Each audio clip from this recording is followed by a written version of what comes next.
So hey anime fans. The series name is What If Naruto Married with Nami? So let's start the series. So Nami! Arlong laughed as she started to run away, tears starting to form in her eyes. Are you thinking of getting out of here? Ha ha ha ha ha! Watching as his attractive orange-haired navigator fleeing from the park. The blue-skinned merman chuckled evilly as he settled back into his comfy chair before spotting something shiny coming from the sky. Then from the sky a sharp three-pronged short blade with a wooden handle with strange marking on it came down and punctured the concrete directly in front of the ruthless pirate. Huh! All of the Arlong pirates said curiously. Surely I will help you! Exclaimed a red-vested black-haired boy to the sky. The orange-haired girl, Nami, was on the ground, her arm bleeding from where she had stabbed a knife into her Arlong crew tattoo. Crying, she looked at the hat that the boy had placed on her head and remembered the significance of the straw hat and what it truly meant to the boy. The boy started walking away from the girl and towards his other 3 crew members who were waiting for him. Let's go, he said quietly to his crew with a serious look on his face. Yeah! All 3 grunted. One grabbing his sword, another taking a puff of smoke from his cigarette, and the last adjusting his goggles. All leaving the navigator behind staring at their retreating forms. Aniki, you know you're a real bastard, right? Said a human-sized amphibian to a blonde-haired man who currently sitting on his head. The toad was red-skinned and wearing a black hakama that was open in the front. On one side of him he had what looked like a large kodachi. One of his eyes were yellow, and the other looked like had a silver cap over his eye, a brown strap wrapped around his head to hold it in place. There was a symbol on the cap that looked like a leaf. What are you talking about, Gamakichi? Said the blonde-haired man. He was wearing a large white shirt with an orange spiral symbol in the middle of it. He had navy blue pants on that stopped around his mid-calves. Having both arms up, he held a long sword across his shoulders behind his head. The sheath was pretty plain. Normal metal color while the hilt was sewn with a red fabric. Honestly, from the sheath and hilt, it really didn't look like it was that great of a sword. I really don't know how any of this is my fault, he said with a tick mark on his forehead. Looking at him, he looked pretty trim, about 19 or so, 6 feet 0 inches, long shaggy blonde hair that reached his shoulders. He had crystal blue eyes that were glaring at the toad underneath him. The most distinguishable feature about him though were the 3 lines that adorned each side of his face. They were totally asking for it, he said to his toad friend while looking around at the chaos and destruction that lay before them. Around them there was fire and craters surrounding the area. The large building that stood in front of them was now turned into rubble. To both their left and right blood could be seen spread across the pavement along with bodies that were spread across the park. Fishermen body parts were littered around them. HMPHHH! Snorted Gamakichi. How is this not your fault?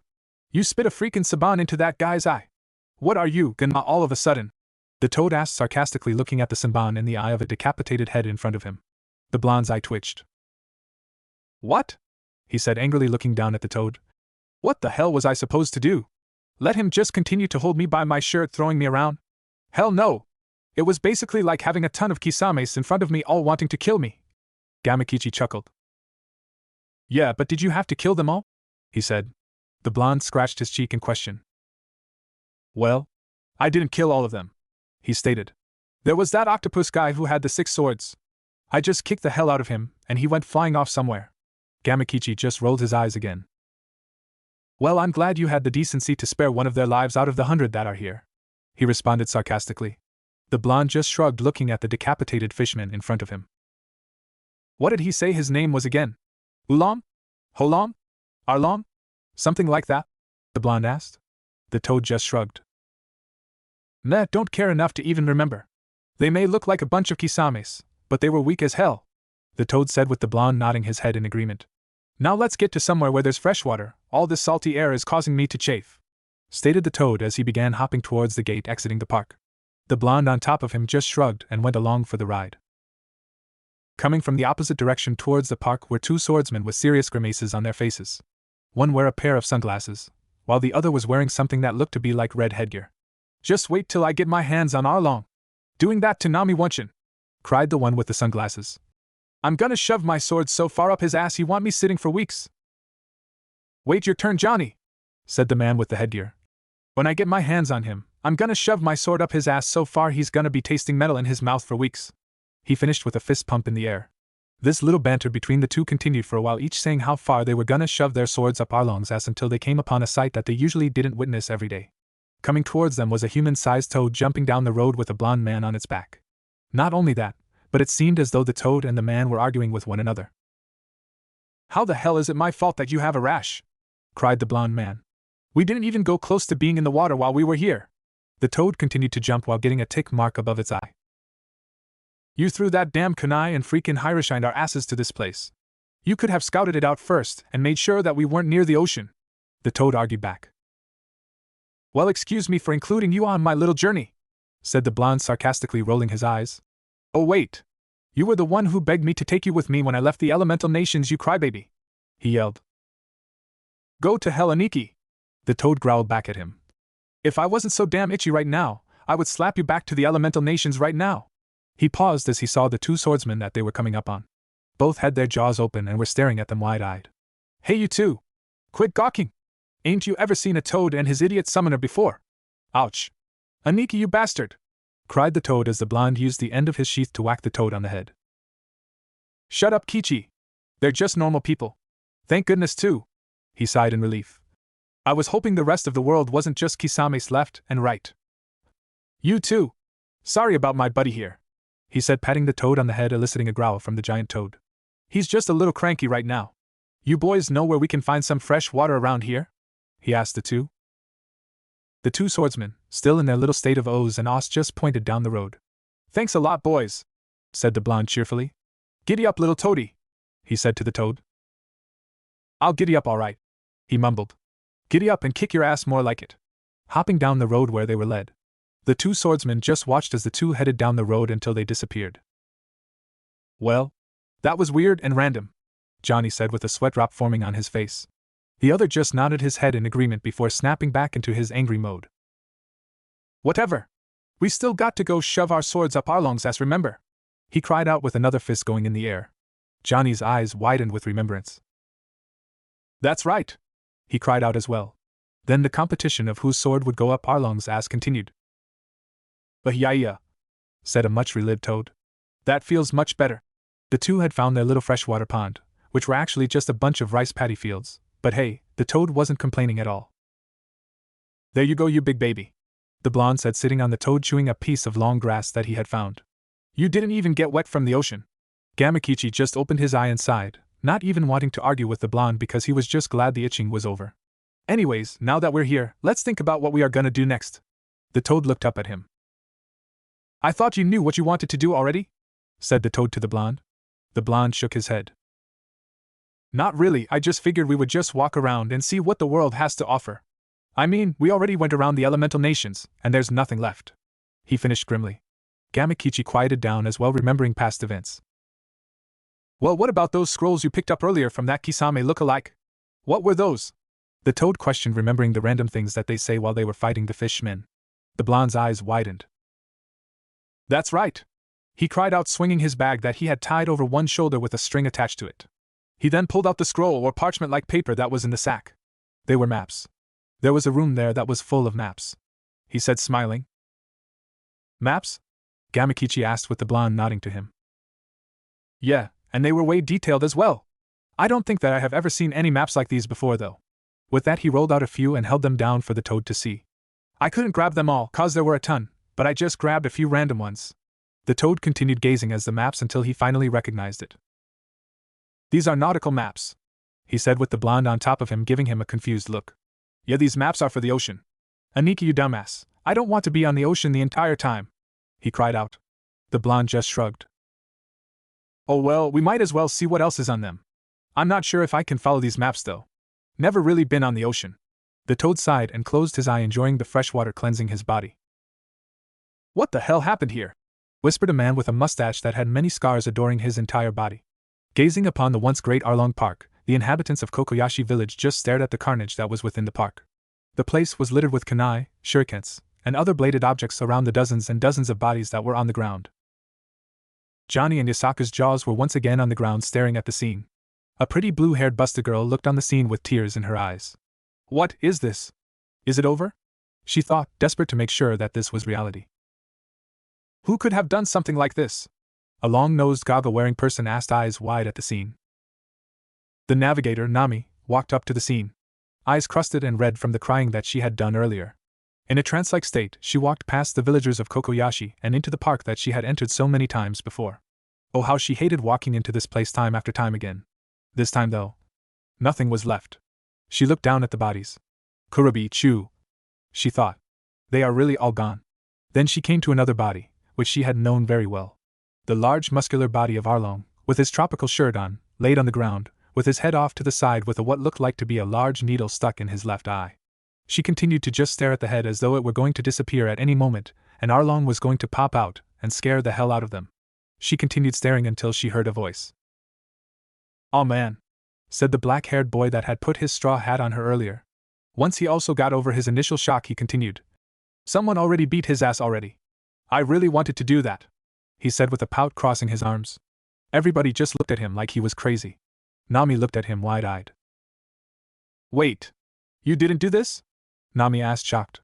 The red-vested boy just shook his head. If you didn't do this, then who did?" she cried out, asking. "Nerdu friend? Sanji? Usopp?" she questioned before thinking. "Never mind that last one, actually." Getting a face fault from the long-nosed man wearing the goggles. Both the swordsman and the chef looked at each other and shook their heads as well. "Then who?" she cried out. "Who could have had the power to do this?" Silence permeated throughout the crowd. "WWL," started Johnny, slightly raising his hand while Yasaku just shifted around nervously. "TT, there was this one thing we saw on our way here," he said quietly, everyone now listening with rapt attention. "I still don't get it, Kichi," the whiskered blonde said on top of the toad, resting his fist on one side of his cheek, other hand still holding his sword across his shoulders. "Gamatatsu is huge. Like Gamabunta huge. Why the heck haven't you grown at all?" he asked, causing a tick mark to form on the red toad. "I've already told you, you dimwit," he replied. "It's just like how Ma and Pa can kick the crap out of Bunta. Same thing with me. Gamatesu is huge, but make no mistake, I can kick his ass any day of the week. And my pops too, mind you," he finished smugly with a grin on his face. The blonde just chuckled. Yeah, I'll let Bunta know that next time I see him," he said with an evil grin, getting a worried look coming from the toad. Looking up and peering off into the distance, he saw a multitude of people head down their way. "Wonder what they're up to," he thought aloud, causing the large amphibian to look up at what the blonde was looking at. "Dunno. Looks like they're coming over here though from the looks of it," Gamakichi said, watching the crowd draw closer. Once in sight, both Johnny and Yasaku started running until reaching the edge of the rice paddy pond, both pointing at the blonde and his toad. "That's him!" they shouted. "That's the guy that we saw earlier!" The blonde slightly lifted his head off of his fist and cocked his head off to the side in confusion, staring at the two men who they had met earlier. "What the hell?" the blonde started, before having a dark-haired boy all of a sudden stretch his neck a ridiculous length way into the blonde's personal comfort zone. "You!" he yelled, causing the blonde to put his hands up to his ears. "Become my nakama!" "Wait!" cried four other voices. "Kichi, do you mind?" the blonde said, still covering his ears. Then all of a sudden a long tongue shot out of the toad and stuck to the stretchy boy's face. "HMMMPHHHH!" he cried out, struggling to get oxygen to his lungs, causing everyone around to get tense. The blonde saw this, and with a wave of his hand the toad flicked his tongue and shot the boy's head back to where it belonged. The boy gasped for breath while his friends looked over him to make sure he was all right. "What the hell was that for, you dumb frog?" he yelled at the toad, causing him to gain a tick mark for being called a frog. The blonde just sighed. "Dude," he started, gaining his attention. "Haven't you ever heard of personal boundaries? That was way too close for comfort," causing everyone to slightly relax but still be watchful of the blonde. The scarred man with a mustache then came to the front of the crowd, making himself known to the blonde. "Forgive him for that," he said quickly, never taking his eyes off of the blonde. "He can be rash sometimes. My name is Genzo and I speak on behalf of Kokoyashi Village. We have a couple of questions for you if you don't mind answering them for us?" he asked, trying his best to be respectful to this youth. "I have to tread carefully here," he thought. If he really did take down Arlong, there is no telling what he can do, especially to our homes. The blonde looked over the man carefully as if he were evaluating him. "Genzo," he started, interrupting the scarred man's thoughts. "You are a man who has seen and experienced a lot of pain and suffering in your life, haven't you?" causing the man's eyes to widen. Looking over the entire multitude and getting a better view of them, he continued. "Everyone here actually has suffered in one way or another." He paused, looking down and closing his eyes. "Now, I wonder why that is. Even children." He finished his statement, opening his eyes with a sharp look. This caused Genzo to tighten up. What is he planning, he thought. Everyone else just silently stared at the blonde. Nudafriend's hands were on his swords just in case something went wrong. Sanji was carelessly smoking his cigarette, but his body was tense just in case something happened. Usopp was quaking in his boots left and right. Nami and her sister were huddled in close to each other expecting the worst. The straw hat wearing pirate was just smiling at the blonde, imagining what job he could have the whiskered man do on his ship. Then the blonde man just smiled. Anyways, nice to meet you, Genzo. My name is Namikaze Uzumaki Naruto. How do you do? He asked politely, getting a huh from the grizzly older man. Well, fine, I guess, he said awkwardly, rubbing his arm, wincing slightly at the wound he had received earlier. Naruto noticed this but said nothing. Well, what questions could you have for a wandering sage like myself then? Naruto said with a smile. Sage? Everyone thought. Aren't sages supposed to be old men who sell charms and stuff? Thought Nami and her sister. Well, you see, we were wondering if you had anything to do with what happened earlier at Arlong Park? He asked Naruto awkwardly. The blonde looked at him in confusion, as if he had never heard of the place before. Then, placing his thumb and index finger under his chin, he thought hard. What supposedly happened there? He asked the man, causing the man to blink in surprise. Are you joking? He asked. The entire park was demolished and destroyed. Every one of the Arlong pirate dead, he cried out, causing the blonde to stare at him before something clicked in his head.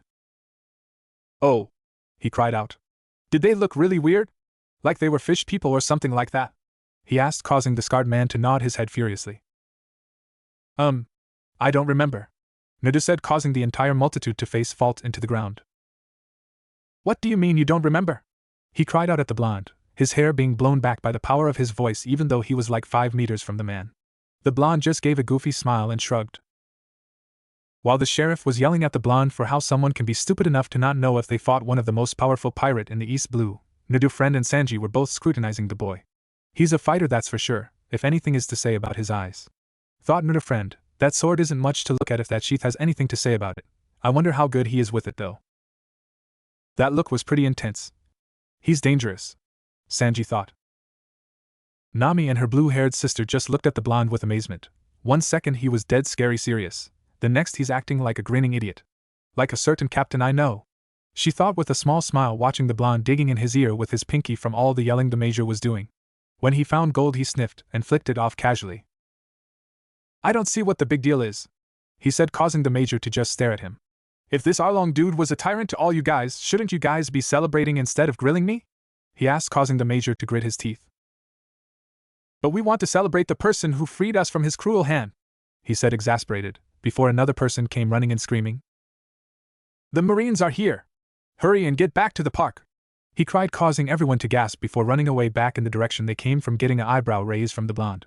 The only people that remained were Nami, her sister, the black-haired kid with the scar who was still grinning, Naruto friend, Sanji, and Usopp. So, what's up? Naruto asked the 6 people left. Be my nakama! Cried out the stretchy guy, causing Naruto to deadpan. What? Cried the same 4 from before. Luffy! Yelled Nami. You don't even know who this guy is. For all we know, he could be dangerous to us all. She cried out, hitting Luffy on the head.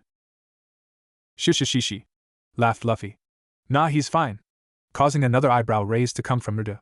He's the kind of guy who would sacrifice himself for his nakama any day of the week, he said with a smile, looking at the blonde.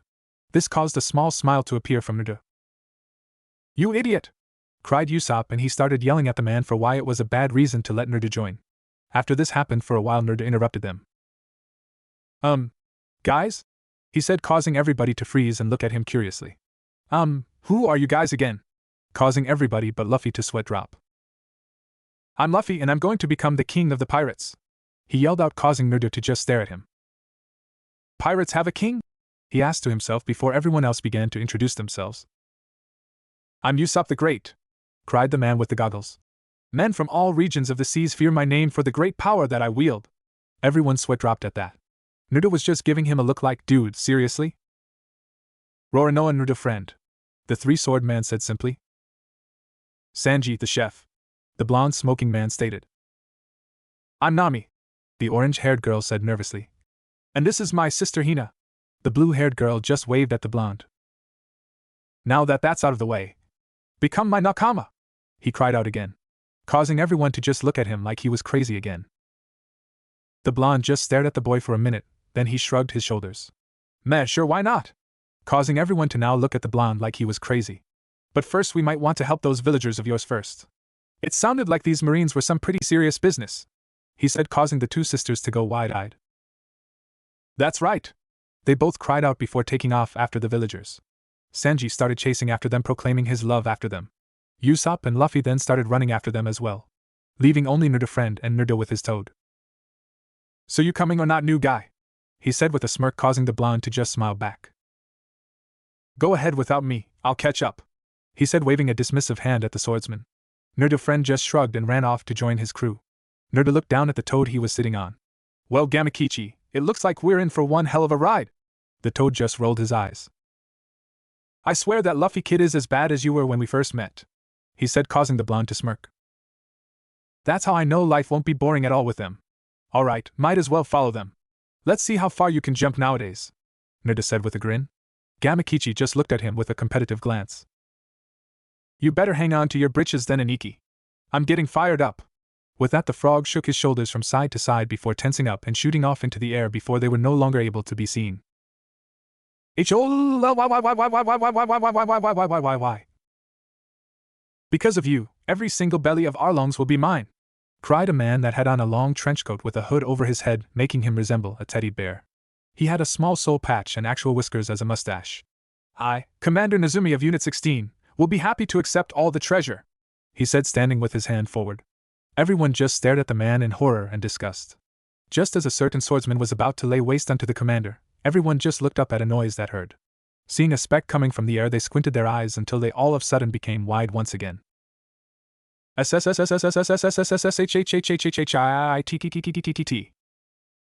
Boom! As they saw the giant toad from earlier hit the ground in front of them, creating a large crater underneath him.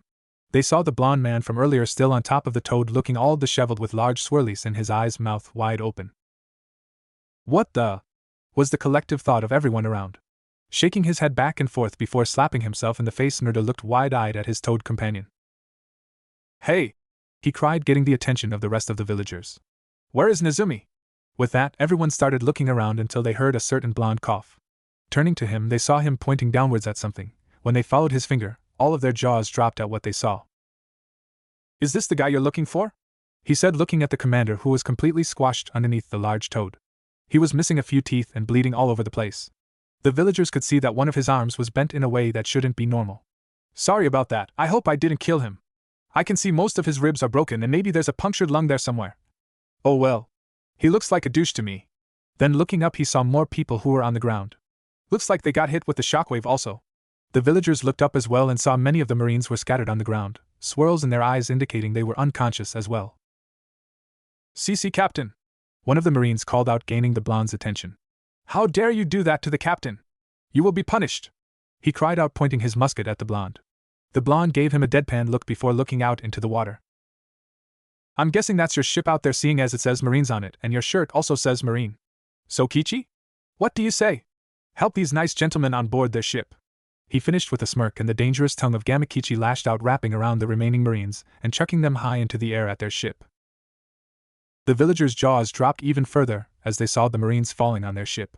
Nerda, squinting with a hand up over his eyes to get a better view, then smiled. Great shot, Kichi! He cried out. A perfect bullseye!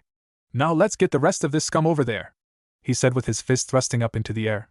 Gamakichi just shot out his tongue again at the downed men, this time including Nezumi. Why you can't do this to me? Nezumi cried out. Do you know who I am? Nerda just rolled his eyes. Sure I do. You're the blah blah blah of the Marines, he replied, opening and closing his hand as if it were talking. The blah blah blah of whatever. And the blah blah blah, you're an asshole, he finished before Gamakichi started to throw them in. You'll pay for this, he cried out, getting smaller as he was launched with his men to the ship. Maybe if you live after that, the blonde muttered before turning around and seeing the shocked expressions of the villagers. Nerda nervously chuckled. Sup? He said, causing everyone to start cheering and running up to him, trying to hug him, slap him on the back. Hey now! He cried out, no one really paying attention to him. Watch the shirt. Do you know what a 700-year-old grandma toad will do to me if I wreck the clothes she gave me? He gave a little yelp. Alright, who grabbed my butt? He cried out. The entire crowd going crazy and lifting him up, they started throwing him up in the air while he was still yelling at them to stop. Off to the side, the mayor, Nami, and Hina just looked at the blonde. The major grinding his teeth. Damn it! He cried out. I wanted to kick the shit out of that little rat. while Nami and Hina just giggled at the man's antics before looking at the screaming blonde who was still being thrown in the air like a ragdoll. I never thought that pirates would have helped us though. The mayor finished looking down while tilting his hat. Then all of a sudden the villagers started running back to their village. We can't keep this joyful story to ourselves, a villager cried out. Let's tell everyone on the island, another cried. Arlong Park has become a part of history, another yelled while dragging a very disgruntled blonde behind him with another villager grabbing his other arm. Damn it! Let me go! He cried out. Gamakichi! Get your warty ass over here and help me! Don't just sit there and laugh! He cried to the toad who clearly had a look of amusement in his eyes. Damn it, at least let me walk! I'm a man, damn it, let me up! He yelled at the villagers who were still ignoring him. The Straw Hat Pirates just looked at him getting smaller in the distance, as he got smaller and smaller. All right, cried Luffy. It's party time! Getting a grin from the rest of the pirates as they headed over to the village where they could already hear celebrations going on and the cursing of a certain blonde man. Phew! Glad that's over with, Naruto mumbled as he laid back and gazed at the stars that were above him. One freaking week the people were continuously throwing him up in the air, hugging him, slapping him on the back, pouring beer down his throat left and right, and he could have sworn that at least a good handful of people had forcefully groped his butt. That was a nightmare. There you are! The blonde looked up and saw both Nami and Hina climbing their way up to him. What are you doing up here? Nami asked. Looking around, Naruto was currently on the roof of one of the few houses that survived Arlong's little temper tantrum. Trying to get away from all the crazies. Holy hell, I didn't know anyone could party that hard for that long, Naruto said, causing both of the girls to giggle at that as they both sat on either side of him. This caused Naruto to get a confused look on his face. What are you girls doing here anyways? Shouldn't you be sleeping if we're gonna take off in the morning with Luffy? He said, pointing at Nami. The girl just shrugged. Not like you guys can go anywhere without me, she said, confidently, getting an eyebrow raise from the blonde. I'm the navigator, she said plainly as she saw Naruto's face, causing him to then get in a face. We came here looking for you though, Hina said to him, the blonde cocking his head to the side in confusion. We wanted to see what you were doing way up here. The blonde just shrugged. I like to come to places like this, the blonde said. Being able to see everything out there. It's really beautiful, you know, causing the girls to lean back against the roof with him looking up at the sky. Yeah. Both girls sighed as they fell into a comfortable silence for a few minutes, just gazing at the stars. Naruto glanced to his side to Nami before noticing her arm. You're hurt, he said, getting a look from the navigator before she just shrugged and looked at the wound on her arm. It's alright, the doc says I need to get surgery on it to make it better, but it's fine for right now. Hey, she cried out, seeing the blonde taking her arm in his hands, unwrapping the bandages. What do you think you're doing? Shush, I'm going to help you, he said, removing the bandages and looking intensely at the wound. Nami began to blush and became self-conscious at the intensity the blonde was staring at her arm. Naruto just sighed. Damn, this always wears me out afterwards. Getting two confused looks. Both girls then saw Naruto go some weird hand gestures before points both of his palms right at the wound. As a green glow came to his hand, both girls went wide-eyed and just watched the blonde do his thing. How? Hina started before Naruto cut her off. Sure, he grunted.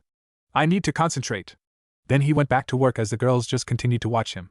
Nami just stared at him amazingly before she stared to feel something happening with her arm. Her eyes shot even wider as she saw the wound begin to close up and repair itself.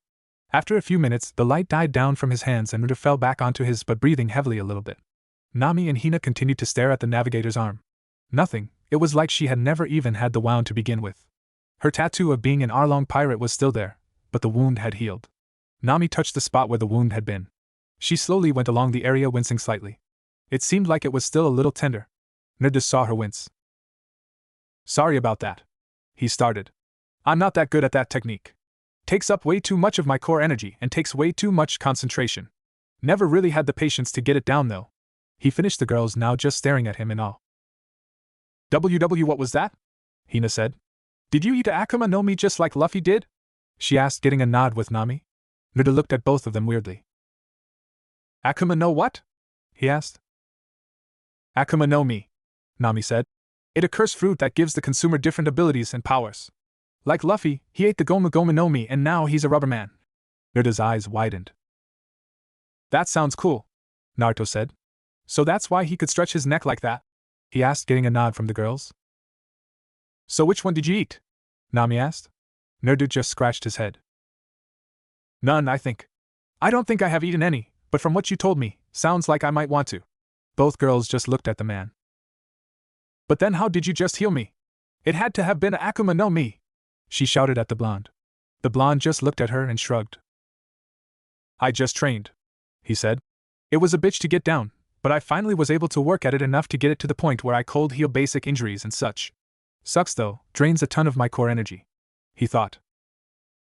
Wait, Hina said. Noriokusha can't be in water, right? This got Naruto's attention. Naruto, can you still swim? She asked with a serious expression on her face. He looked at her as if she were crazy. Of course I can swim, he said, slightly offended that she didn't think he knew such a basic skill. Why wouldn't I be able to swim? 'Cause all Noriokusha have that ability taken away from them when they partake in the fruit. They can no longer swim in water. If it touches them, they become weak and defenseless, Nami said. Naruto just blinked. Well, that's a pretty major weakness, he said. There's kinda an ocean right here for everyone to use against them then. Nami just laughed at the blonde's thinking. So you really can swim? She asked. Of course I can, replied the blonde. Then how did you heal my arm? She asked curiously. Naruto just grinned at her and winked. Magic, he said, getting both of the girls to just playfully slap his head. They all just sat there gazing at the stars once again. Why did you do it? Hina asked suddenly, getting the blonde to cast a sideways glance at her. Do what? He responded. You know what? She said plainly. Why did you destroy Arlong Park and free us from his tyranny? And then you take out that rat Nezumi. Then you just take your time to heal Nami-chan. You looked exhausted, do it. You don't really know any of us. You had nothing to gain. So why would you do something like that? She asked, now leaning on her side, now looking the blonde straight in his eyes. Naruto just stared right back at her, and then just shrugged. I didn't do anything, he said, getting a smack to the side of the head. What was that for? He said, angrily glaring at the orange-haired navigator. Why do you deny it? She said, glaring back at him. We all know it had to have been you or your frog. Then realizing something, she looked around. By the way, where is he? Naruto shrugged again. Dunno, he said. He's probably off somewhere getting drunk, he mumbled. What was that? Hina questioned, causing Naruto to curse under his breath. Nothing, he said. Anyways, he's not a frog, he's a toad. Getting glares from both of the girls. The blonde just sighed. What now? He asked. You know what? Both girls cried out. Honestly, girls. He started, getting both girls to quiet down and listen closely. I'm not really that type of savior you think that I am. Both girls furrowed their brows in confusion. Girls, I just came into the park and they picked a fight with me. They started trying to gut me with their swords, so I just finished what they started. Both girls went wide-eyed at the statement. And then the whole Commander douchebag thing, Gamakichi just landed on him accidentally. This caused both of the girls to blink. I've seen tons of guys like that though. Give them a little authority and they get a major power trip. So I didn't really feel that bad. Both girls just stared at him. So, you're telling me, Hina started, that you just happened to walk into Arlong Park, demolish the entire place, then accidentally crush and possibly disable Nezumi forever, and then throw them back to their ship as if nothing happened? She finished in a shock. The blonde just nodded plainly at the girl. And I healed Nami 'cause I can. Is there anything wrong with that? Both of them just stared at him for a couple of minutes. Besides, I'm not the hero you girls think I am, he said, lying back down on the roof. There's no way in hell I'm a hero. This got Nami to blink. What are you talking about? Nami said, causing the blonde to look up at her. You still liberated us from that jackass. You saved us from Nezumi as well. You healed my arm, which would have been a lot more painful if I went through surgery, mind you. Even if you really didn't mean to, you're still a hero to us, she said happily before giving her sister a little glance with a grin. Getting the hint, she spoke up. That's right, and both Nachan and I believe that you deserve a reward, she said seductively, in his ear, getting the blonde to shiver. Before he knew it, he felt two pairs of lips on both sides of his cheeks. Blushing furiously, he sat up suddenly, and started backing up quickly. WWW, what are you doing? He cried out at them, causing both of them to grin at each other. Oh, look at that Noji-chan, he's blushing. I think he likes us, she said, giggling, leaning forward so Naruto got a huge look at her cleavage, causing the blonde to become even redder than he already was. Hina just laughed. From the way it looks like he wants another one, don't you think? She said, laughing at the poor blushing blonde. This caused the blonde to blink again before glaring lightly at the girls, who laughed even louder at the poor boy's expense. Ah, come on, Naruto-kun, Nami said, patting him on the shoulder. You can't say that you didn't like it. She grinned even more when she saw the blonde blush even more, mumbling something about how maybe he did, or maybe he didn't. She could tell he was going to be so easy to tease. As she started to laugh again, the blonde just smiled and started to chuckle as well. Maybe this trip won't be so bad after all. The blonde looked at the two grinning girls, giving them a smile of his own. Nami-san's not coming? Questioned an angry cook to his captain, who just pointed to him. You tricked me about those fresh ham melons being on the ship, didn't you? He asked the agitated chef. The rest of the villagers started mumbling about where Nami and her sister were. Naruto just peered over from his position in the watchtower before shrugging his shoulders and laying back down to sleep, his sword lying next to him. Raise the anchor! Everyone heard and looked to the far end of the village. They saw two figures standing there before they both broke off into a sprint towards the ship. Nami and Hina are both running here? What are they thinking? Usopp asked. Luffy shrugged. Dunno, she said to raise the anchor though, so just do it. The captain responded. Anchor being hoisted up from the water's bottom. Wait, they're both going? And they're going to leave without saying anything to us? Genzo shouted. What? Cried the rest of the town. Both Hina and Nami lowered their heads to avoid eye contact with the rest of the villagers. Unfold the sail! Cried the captain aboard the Going Merry. Wait, Nami! Hina! You can't go like this! Genzo cried out. Both girls started running past the villagers with great speed. Is it a good thing to say goodbye like this? Questioned Sanji. Naruto just looked down at him from his post. Just let them do what they want. This is probably better for them anyways, he said to the chef. Nami and Hina both reached the edge of the pier before taking a large jump and landing safely on the deck of the ship. The crowd was speechless. Then both Nami and Hina started shaking their shirt, and tons of wallets, watches, and jewelry started to fall out of their shirts. My wallet's missing! Cried a villager. Mine too! Another cried. Mine too! Yelled another. We wish you luck, said both of the girls. Genzo just trembled in rage. You little thieves! The villagers yelled. Get back here and give us our wallets! You brats!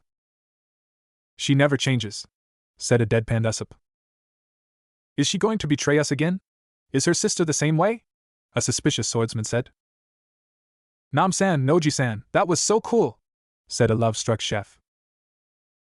Ha ha! Luffy laughed. Naruto looked down at the girls before chuckling to himself. Goodbye, everyone! The girls shouted, waving their arms. A love-struck Sanji came up behind Hina. Hina-san, he said with hearts in his eyes. I'm so glad you decided to come aboard with us, he shouted. Yeah, why did you decide to come? Usopp asked. She just grinned. I'm going to help Nami here with the navigating, she said, getting looks from the crew. What? She said when they looked at her like they were confused. You think Nami is going to be able to navigate 24/7? She's going to get sick within a week's time. Nope, I'm going to be helping her out whenever she needs it, she said, sticking out her fist. Besides, with 2 navigators, you'll never be lost at sea, she finished with a smile. All right. We got another nakama, shouted Luffy, getting a sigh from the rest of the crew. Luffy then quieted down and looked around. Speaking of nakamas, has anyone seen Naruto? Ouch. What was that for, you jerk? Shouting at the cook who just hit him. Sanji just sighed and pointed up towards the looking point. He's up there, idiot, remember? He's been talking with us since he got aboard the ship. Luffy looked up and saw his new nakama up there with a grin on his face, giving him a wave. Oh, I didn't know that, he stated, getting a sweat drop from the rest of the crew. You're not that bright, are you? Naruto stated, getting a tick mark to form on Luffy's head. Oh yeah, he cried out, yelling at the blonde. Why don't you come down here and say that, you jerk? Pointing at the grinning blonde before getting a look of realization come across his face. What is your job going to be anyways aboard my ship? Can you play music? He said excitingly, getting an iffy wave coming back from the blonde. Luffy sat down deep in thought for a moment before jumping up in excitement. I know, you can be our ship's freeloader, causing everyone to face fault onto the deck. That's not a real crew member's job, idiot, Naruto cried back to him with a large tick mark on his head. Luffy just looked up at him. Fine, you're the ship's moocher, he replied with a smile, causing the rest of the crew to start laughing at the blonde who was glaring daggers at his new captain. That's the same thing, asshole, he yelled at the captain as he started to chase the poor boy around the ship, trying to strangle him. Ha! Laughed a near-crying Hina. There isn't going to be a dull moment on this trip, is there, Nai-chan? Nami just looked at her captain being strangled by the blonde whiskered man. Not a chance in hell no, Ji-chan, she replied with a grin. The next morning came, as a tired orange-haired navigator came out from under the deck, waking up after a somewhat restless night. Hina and her had really left the village. She couldn't really get her mind around it. She knew that she would have left eventually to explore what the world had to offer, but she would have never guessed the day would have ever come considering who she was working for. Looking up at their Jolly Roger, she saw something quite peculiar. The blonde savior that had decided to come with them was on the mast of the ship with what looked like to be cans of black paint. He was fumbling with the fabric, cursing a lot, trying to draw some sort of symbol all over the giant sailcloth.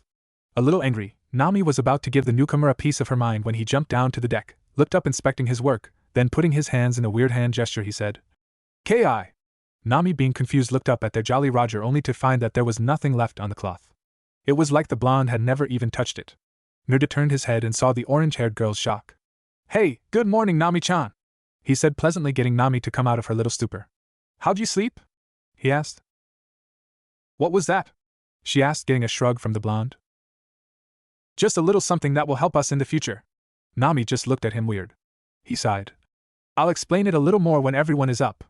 Getting a nod from the girl, Naruto then grabbed the black paint and headed to the bow on the ship. Jumping over the railing, Nami shrieked as she ran to the front of the ship to save the blonde. When she looked overboard, she was shocked at what she was looking at. There, only using a foot and a hand, was Naruto, somehow clinging on the front of the ship. Naruto looked up at the navigator and grinned widely. "Need something, Nami-chan?" Nami's eyes were still wide at what she was witnessing. How? What? She stuttered out, causing Naruto to grin even wider. "Magic, Nami-chan. Magic," he finished as he went back to work putting the paint on the bow of the ship. Nami, snapping out of her shock, merely shook her head. How is Naruto-kun doing that? She asked herself before heading to the helm of the ship, where she found her sister chuckling at what she had saw happen with her sister. "He get you too with that?" she asked mirthfully, getting Nami to nod at her. "He did the same thing with me, the bastard. I was all worried for him too," she said, pouting as Nami let out a small giggle at her sister's misfortune. "I think he just gets off from it, I swear." Nami nodding her head in agreement. "By the way," Nami started, "do you know what it was exactly he was doing?" she asked, getting a sly grin from the blue-haired girl. "I don't know everything," she started quietly, getting Nami to pay close attention. "But it's something called Fuin Spirit Art. Sealing, I think it was." Nami blinked. "What the hell is Fuin Spirit Art?" she asked, getting Hina to pull out what looked like a scroll. The type of scroll that she had only seen Naruto carry around on the island. "I saw him going over this scroll quite a bit before he started the whole painting thing," Hina said. "Then he decided to give me that little scare that he gave you, so I decided to pinch this little guy off of him for a while until he realizes it's missing and freaks out. Then I'll let him know that I took it and that he won't be getting it back until apologizes to me." She finished grinning widely. Nami went wide-eyed, a smile started to form on her face. "How'd you get that off of him? He seems like a guy who would notice something like that, doesn't he?" Hina nodded, agreeing with her sister. "How'd he react?" she asked, wanting to see how bad her sister got the blonde.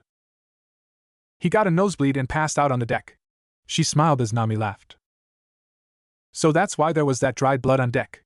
I was wondering what that was," she said more to herself, but Hina nodded her head regardless. "Anyways, so that scroll says what he was doing outside?" she asked, getting back on topic. "Well, sort of," she said, getting a pensive look on her face. "It's actually really confusing and I'm not really following any of it.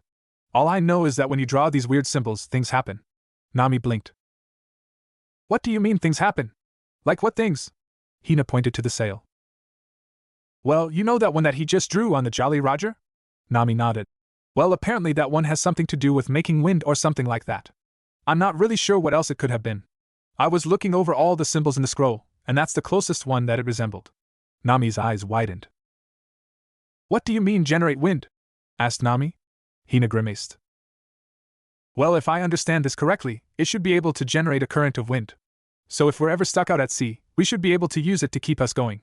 Nami's jaw dropped. Just from that symbol that he drew, she thought, amazed. But if it were true, that is every navigator's dream though, to be able to keep going and control your own speed in the water. This was huge if her sister was correct with what she was saying. "But the thing I can't figure out is this," Hina said, interrupting Nami's thoughts. "It says that you need to be able to keep a constant flow of cha-kra in order for the seal to activate. What the hell is core energy?" she asked her sister, getting a shrug in response. "I'm not sure. I've never heard of it before," Nami said. Hina sighed. It seems like all of these seals though are activated with it though, so I'm not sure how useful it will be to me," she said, getting a depressed look on her face. It was a fascinating subject from which she read and understood, but there wouldn't really be a point in learning about it if she herself could never utilize it. "What else can the seals do?" Nami asked, getting Hina to look up at her. "Well," she started as she rolled out the scroll. "This one here," she pointed, "apparently is an explosive seal." Nami's eyes widened again. "Explosive?" she asked, getting a nod from Hina. "Yeah. I'm not sure how big, but apparently if you paint this symbol down on a piece of paper and throw it, apparently it explodes like a bomb." Nami backed up in fear from the symbol. Hina looked at her before realizing what she was doing and laughed. "Nai-chan, don't worry, you need this core energy stuff to activate it. It's not gonna blow up or anything." Nami nodded, still hesitating to walk back over to her sister. Hina pointed at another symbol. "This one here is a storage seal. I guess you put something you want to store here, activate the seal with core energy, and somehow the seal stores it," she said, piquing Nami's interest. "How is that possible?" she asked. Hina shrugged. "Not sure, but it sure would be useful, wouldn't it?" Nami nodded. She could do so much shopping that way without having to worry about carrying around the bags. "We gotta learn how to do that one," she said with determination in her voice, causing Hina to laugh. "We first gotta learn what this core energy thing is first before anything happens, Nai-chan. But I don't want to let Naruto know I took the scroll yet." Nami blinked. "Why not? He probably wouldn't mind really, and he could probably explain it to you better," she said. Hina rubbed the back of her head sheepishly. "Well, I just wanted more time to continue reading it before I had to give it back," she said, sticking her tongue out cutely at her sister. "Think about it, if I can learn what core energy is and use it, it would make things easier. So don't let him know quite yet, okay? I promise I'll return it to him soon though." Nami smiled and nodded her head. "Alright, Noji-chan," she said. "But the second you find out how to use it, let me know so we can go on a huge shopping spree, okay?" she said, getting her sister to nod her head fervently, excited to do all the shopping that she wanted. She and her sister finally had money to spend, so they would enjoy their little shopping trip whenever they landed in a larger city. The girls never did notice the blonde whiskered man around the corner listening to every word they said. Grinning, the blonde walked away towards the stern of the ship with his sealing supplies, thinking about what the blue-haired navigator was trying to do. Later that night, both Hina and Nami found themselves going to their room. They decided, seeing as they always had before. They found the arrangement they had made was working out pretty good. Both girls were happy with living with one another, and found their relationship as sisters becoming even stronger. Nami then saw something on Hina's bed. "Hey Noji-chan," she said. "What's that?" The blue-haired girl looked over and saw a couple of books on the bed along with a scroll that looked similar to the one that she had swiped from Naruto earlier. "I dunno," she said with a shrug as she walked over to the bed, picking up one of the books. Her eyes widened when she read the title. Nami just glanced at her. "What is it?" she asked, looking over her shoulder, reading the title for herself. It read, Fuin Spirit Art for Dummies. Don't know Fuin Spirit Art? This book will teach you by me, the famous legendary Sanin-sama. Both girls just stared at the title, with an older man with long spiky hair that was giving them the thumbs up was on the cover. "How did he know?" Nami asked. "I thought you distracted him." Hina just nodded. "There was no way he could have known," she said. "He was basically passed out." Both girls kept staring at the book before Nami picked up the other book that was on the bed. She looked at the cover, still surprised at her sister being caught. "Look what this one says," she said, handing the book to her sister. "Core Energy Basics," Hina said, reading the title. Sighing a bit, she was gonna have to step up her game. She had some crafty hands, she could steal the shirt off of almost anyone, except apparently Naruto. She was the one who taught her sister how to steal things without getting caught. "What is this?" Her thought interrupted by her sister, who looked like she was struggling to open the scroll that was on Hina's bed. "I can't get this one open," she growled, frustrated as she clawed at the scroll. Hina took the scroll in her hand and looked at it. There was a seal that was placed on the opening of the paper. "I guess you have to activate this seal here in order to open it," she mumbled to herself. Nami looked at her. "Well, it's activated with that core energy stuff, right? There's a book on core energy. Why don't you open it and find out?" Nami asked, getting a little excited to find out what all of this stuff meant. Hina nodded and opened the book and began reading. "Core energy is essential to even the most basic technique. It is the molding of the physical energy present in every cell of the body and the spiritual energy gained from exercise and experience," Hina said, getting a curious glance from Nami. "Once molded, it can be channeled through the core energy circulatory system, which runs in tangent with the cardiovascular system." This confused both of the girls. Apparently there was another circulatory system in the body? Through various methods, the most common of which is hand seals, the core energy can then be manipulated to create an effect that would not be possible otherwise, such as walking on water, exhaling fire, or creating illusions.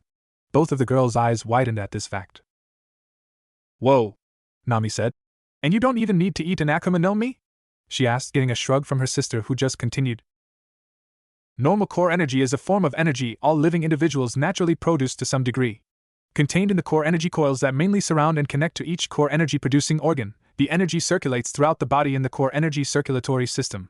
Certain groups, such as ninja, have learned to generate more core energy and release it outside their bodies through their core energy points, tenketsu, in order to perform special techniques, spirit art.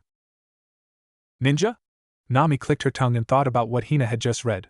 So, does that mean that Naruto-kun is a ninja? She asked curiously to her sister. Hina blinked. I'm not sure really, she replied. According to this, it seems to be that way though. Nami nodded excitedly, seeing as they just learned something about the blonde, then she got a frown on her face. But I thought ninja wore all black and were like, really sneaky? She questioned. Maybe he's just a different type of ninja, Hina said. I heard that most ninja blend into their surroundings. Why not into daily life? She asked Nami, who thought about what her sister had said before nodding. I suppose you're right, she said. Anyways, keep reading, she said excitingly. Core energy is not normally visible to the human eye, though core energy can be seen in situations where a person releases as much of their core energy as possible. This is rarely seen due to the restrictions of certain core energy points, 8 gates, limiting the amount of core energy an individual can release at a single given time. She read, sighing. But this doesn't explain how to use core energy though. Where is that part? She asked, flipping through the pages before she stopped in another section and began reading again. Core energy is the resulting form of energy when two other forms of energy are mixed together. The two energies are referred to as physical energy and spiritual energy. She read. Okay, here we go, maybe something here. Physical energy is collected from the body cells and can be increased through training, stimulants, and exercise. Spiritual energy is derived from the mind's consciousness, the soul, and can be increased through studying, meditation, and experience. Having these two energies become more powerful will in turn make the created core energy more powerful. Therefore, practicing a technique repeatedly will build up experience, building up one's spiritual energy, and thus allowing more core energy to be created. As a result, the ninja is able to do that same technique with more power. This same cycle applies for physical energy, except this time, instead of doing things like meditation, the ninja could, say, do push-ups. Nami groaned. Boo! She said with her thumb down. That sounds like hard work. Getting Hina to giggle, going back to the book. Core energy takes time and a great deal of training to gradually build up. Thus, the key is not actually having core energy, but being able to sufficiently control and conserve it. Everyone has core energy, but only skilled ninja can correctly mold and manipulate it to its fullest extent. She finished. Damn it, I wonder if I still will be able to use it though. Nami grabbed the book from her Gettinga. Hey! She started flipping through the pages. Here we go, Noji-chan. Molding core energy involves the extraction of energies from both the body cells and the mind's consciousness, then mixing them together within the individual. She blinked. Well, that doesn't sound hard at all, she said sarcastically before reading on. The amount of each energy will differ based on the type of technique the ninja wishes to execute. In other words, a ninja could create too much or too little core energy for a given technique, resulting in the core energy being used inefficiently. In addition, even if a ninja is able to mold the correct amount of core energy, if they cannot manipulate the core energy properly, the desired technique will not be as effective or will not execute at all. Wasting energy will also create weaknesses like early exhaustion, which would hinder the ninja's capacity to fight long-term battles. General training methods for improving one's molding and manipulation of core energy are the tree climbing and water walking exercises. She blinked again.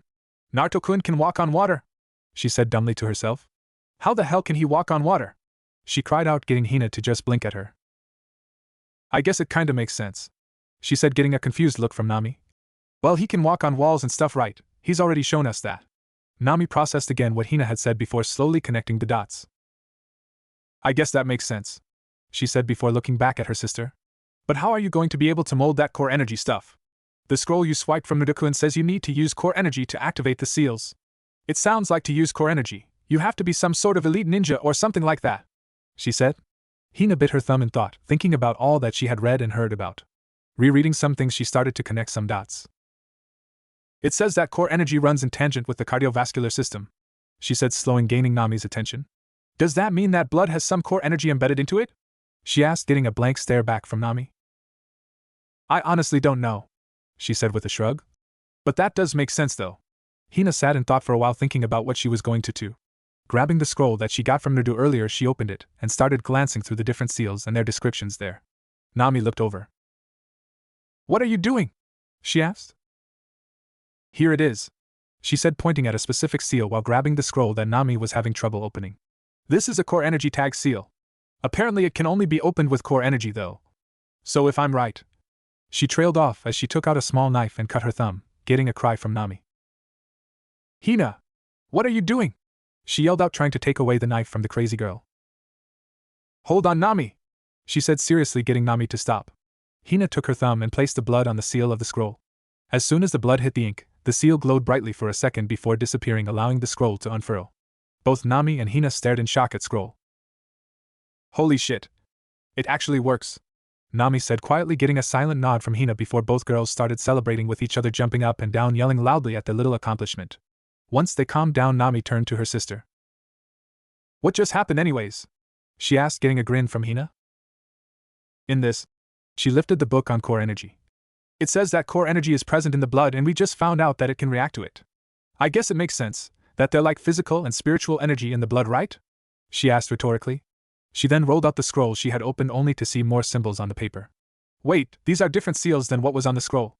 But they look similar too," she said, tracing the symbols with her finger. Looking underneath, then she saw LV1. Next to that symbol was a LV5, then 10, 20, 30, 40 ECT. She furrowed her brow. "What is this talking about?" she asked. Nami looked down. "Maybe it's a ranking system," getting her sister to look up at her.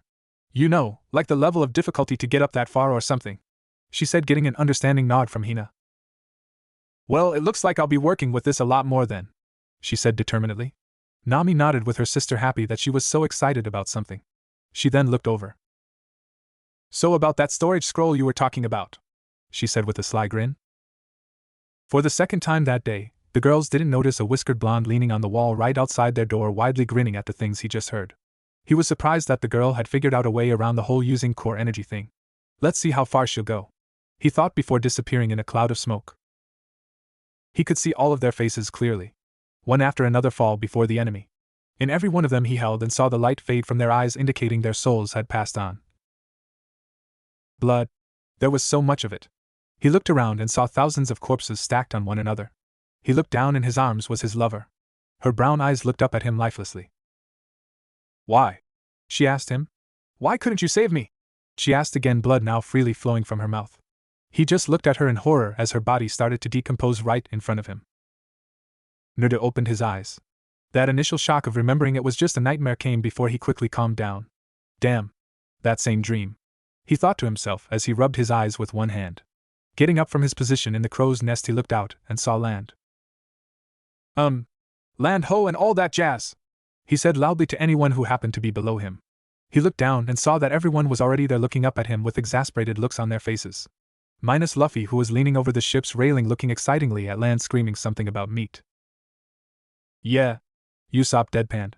"We've known that for about an hour now, Naruto. Isn't that your job anyways, since you're up there all the time?" he asked the blonde. Naruto shrugged as he jumped down from the watchpoint, getting the girls along with Usopp to scream. Naruto landed on the deck without so much as a sound, getting a shocked look coming from the crew. Naruto looked up at them and blinked. "What?" he asked. "Did I do something wrong?" How did you jump that?" Usopp asked, his eyes bugged out. If he had tried something like that, he was sure that he would have broken every bone in his body. Naruto shrugged. "'Cause I'm awesome, I guess," he replied, getting Usopp to fall flat on his face before muttering about stupid people with weird superpowers. Sanji and Naruto's friend just glanced at Naruto before shoving it off as no big deal. Nami and Hina just sighed at the blonde's antics. "Honestly, Naruto-kun, what are we going to do with you?" Nami asked. Naruto smiled. "Love me, feed me, take care of me. You know, the normal stuff," chuckling as he got a playful slap from the orange-haired navigator. "So where are we anyways?" he asked. "Low Town," Hina answered, getting a look from the blonde. "This is the place where the era of the pirates began," she said quietly. Now even Luffy had calmed down and was now listening in the conversation. "The race for the One Piece started here, the place where Gold D. Rogers was executed." Everyone was quite aboard the ship. Naruto looked around at the solemn faces. Sir, for those of us who don't really know what you meant by all that, what's that supposed to mean?" he said, confused. Everyone was staring at him incredulously. What do you mean, what's that supposed to mean? Said an irritated Naruto friend. Naruto shrugged. Dunno. I never heard of a Goldie Rogers or the One Piece. Wait. He paused. One Piece is a swimsuit, right? He asked, getting smack over his head by Hina. Idiot. She said. How can you not know who Goldie Rogers is or the One Piece? She asked. It's only the most famous historic events that's ever happened. Naruto blinked. I dunno. He responded. I guess that where I am from it's not general knowledge. This piqued Nami's interest. Where are you from anyways, Naruto-kun? She asked, getting everyone to look at her. They all wanted to know a little more about the blonde as well. It had only been a few days since he joined their crew, and they still knew basically next to nothing about him. I'm from a place way south of here, he said. It's called the Elemental Nations. Everyone just gave him a blank stare. Really? He asked. Oh, come on, guys. It's a pretty famous place. I think. He added that last part to himself. This got Nami to start to think before running inside the cabin before rushing out with a bunch of maps in her hands. Laying out the maps on the deck for everyone to see, she looked up at Naruto. Show us on these maps, Naruto-kun, she said before pointing to a spot on the map. We're right here, and here's Kum Island where we first met. So where are you related to that? She asked, hopefully able to see where the blonde mystery was from.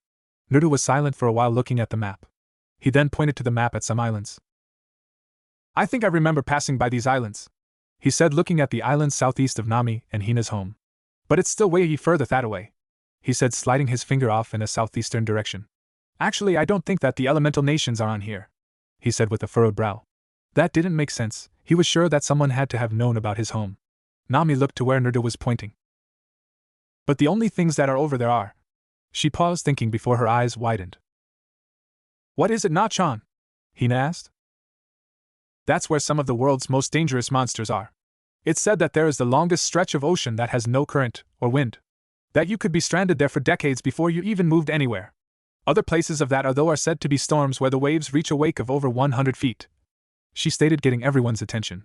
That's also where there's the largest seeking mating ground in the world. It's said that they can sense sea stones so nothing can get by them. Also, it's the same mating ground for Bananawani and Yudas. Naruto frowned. He didn't know what these creatures were, but they sounded pretty bad. But he didn't feel like he had taken out anything of that frightening nature. There were a couple of large creatures that he had fought, but those things were weak compared to him. Then how did Naruto get here then? Asked Usopp. Everyone turned to look at Naruto, who blinked. I dunno, but that's the general path that I took, he said, getting some shocked expressions from everyone. There wasn't really anything out there I couldn't handle though. It wasn't that bad, just took me forever to get to this point, he finished. So why did you even make your way all the way over here then? Asked a curious Naruto friend. He just couldn't get a feel for the blonde. What was the point? The blonde looked over. I was bored, he said, getting everyone to sweat drop. You mean you traveled for what was possibly thousands of miles across dangerous waters because you were bored? Cried out Hina. Naruto just nodded. You look like you could handle yourself just fine, especially with how you've been handling that sword of yours, Naruto friend said, getting a blank look from Naruto. The way you hold yourself and the way you hold onto your sword, it's always prepared for an attack of some sort, Naruto friend said, getting everyone's attention. What exactly did you do when you were in these elemental nations, Naruto? He said suspiciously. Oh, that's easy, Naruto said with a grin. I was a shinobi. Everything around went silent. A shinobi? Usopp said, unsure of the word. Naruto nodded vigorously. Yeah. You know, a ninja, he said before Luffy screamed. All right. We have our own ship's ninja, he shouted out, getting a smack from Nami. Shut up, you dimwit, she said angrily, trying to get her ears to stop ringing. So what do you do as a ninja, Naruto-kun? Asked Hina. Oh, you know, just a bunch of missions and such, he said, waving his hand. People hired us out to do lots of things.